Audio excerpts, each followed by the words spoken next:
জুলাই বিপ্লব ও ৫ আগস্টের পর সারা দেশে সহিংস ঘটনায় ২৫০০ মামলা হয়। এসব মামলায় বিগত শেখ হাসিনা সরকারের মন্ত্রী, এমপি, আমলাসহ ভিআইপিদের আসামি করা হয়েছে।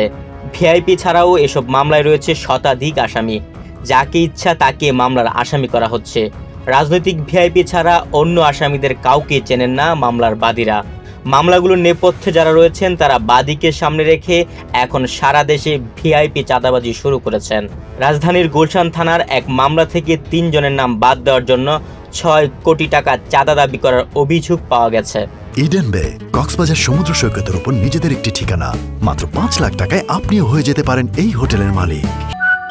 ইডেন বে, আ কনসার্ন অফ ভাইয়া হোটেলস। ৫ আগস্টের পর ঢাকা সহ সারা দেশে দায়ের করা মামলায় আওয়ামী লীগ ও এর অঙ্গ সহযোগী সংগঠনের নেতাকর্মী, সরকারের সহযোগী হিসেবে চিহ্নিত আমলা, ব্যবসায়ী ও আইন শৃঙ্খলা রক্ষাকারী বাহিনীর সাবেক বর্তমান সদস্যদের আসামি করা হয়েছে। এর মধ্যে গত ৩ মাসে গ্রেফতার হয়েছেন ২৫ পুলিশ সহ ১১০ ভিআইপি। এছাড়া আরও প্রায় ১৫,০০০ জনকে গ্রেফতার করা হয়েছে। নভেম্বরেও গ্রেফতারের সংখ্যা কম নয়। জানা যায়, সহিংস ঘটনায় সাবেক প্রধানমন্ত্রী শেখ হাসিনা, তার বোন শেখ রেহানা, ছেলে সজীব ওয়াজেদ জয়, মেয়ে সাইমা ওয়াজেদ সহ শেখ হাসিনা সরকারের মন্ত্রী ও আওয়ামী লীগের সিনিয়র নেতা এবং আইন শৃঙ্খলা রক্ষাকারী বাহিনীর অনেক সদস্যের বিরুদ্ধে মামলা হয়। এসব মামলা এবং ছাত্র জনতার জনরোষ থেকে নিজেদের বাঁচাতে অনেকে আত্মগোপনে চলে যান, কেউ কেউ দেশ ছাড়েন। তবে যারা দেশে আছেন এদের মধ্যে অনেক ভিআইপি সহ পুলিশ সদস্যদের গ্রেফতার করা হয়েছে।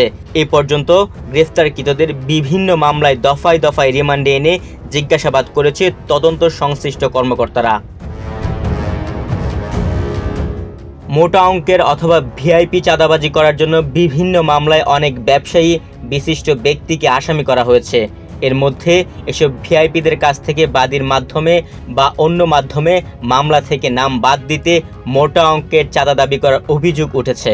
হয়রানি থেকে বাঁচতে অনেকে টাকা দিয়ে আপদ মুক্ত হচ্ছেন, আবার কেউ বা দাম দর করে টাকা দিচ্ছেন। ভুক্তভোগীরা বলছেন, প্রকৃত আসামিদের তথ্য সংগ্রহ করে বা ভিডিও দেখে আইনের আওতায় আনা হোক, অন্য কাউকে যেন হয়রানির শিকার হতে না হয়। পুলিশ মহাপরিদর্শক বাহারুল আলম বলেন, ৫ আগস্ট পরবর্তী সময়ে দায়ের করা মামলাগুলো যথাযথভাবে তদন্ত করতে হবে।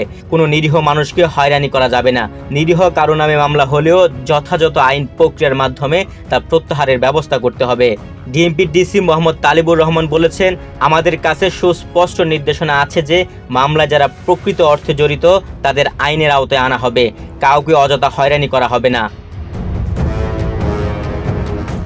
এই আন্দোলন দমনের জন্য দেশব্যাপী ছাত্র জনতার উপর ধ্বংসাত্মক হামলা চালানো হয়। প্রত্যক্ষ ও পরোক্ষভাবে ছাত্র জনতার উপর মারাত্মক অস্ত্রশস্ত্রে সজ্জিত হয়ে প্রকাশ্যে গুলি করে হতাহত করা হয়। বৈষম্য বিরোধী ছাত্র আন্দোলনের প্ল্যাটফর্মের স্বাস্থ্য বিষয়ক কেন্দ্রীয় উপকমিটি জানিয়েছে, আন্দোলনে প্রায় ১,৫৮১ জনের মৃত্যু হয়েছে। এছাড়া ৩১,০০০-এর বেশি মানুষ আহত হয়েছেন। এসব মামলায় জড়িতদের সুনির্দিষ্ট তথ্যের ভিত্তিতে প্রতিদিনই গ্রেফতার করা হচ্ছে। গ্রেফতারকৃতদের মধ্যে ভিআইপি সহ অনেক পুলিশ সদস্য রয়েছেন। এখনও যারা ধরা পড়েননি তাদের ধরতে পুলিশ তৎপর রয়েছে। র্যাব সদর দপ্তরের আইন ও গণমাধ্যম শাখার পরিচালক লেফটেন্যান্ট কর্নেল মুনিম ফেরদৌস জানান, বৈষম্য বিরোধী ছাত্র জনতার আন্দোলনে সহিংসতার ঘটনায় করা মামলায় নিজস্ব যৌথ বাহিনীর অভিযান চালানো হচ্ছে। তুহিন ভুইয়া, বাংলাদেশ প্রতিদিন।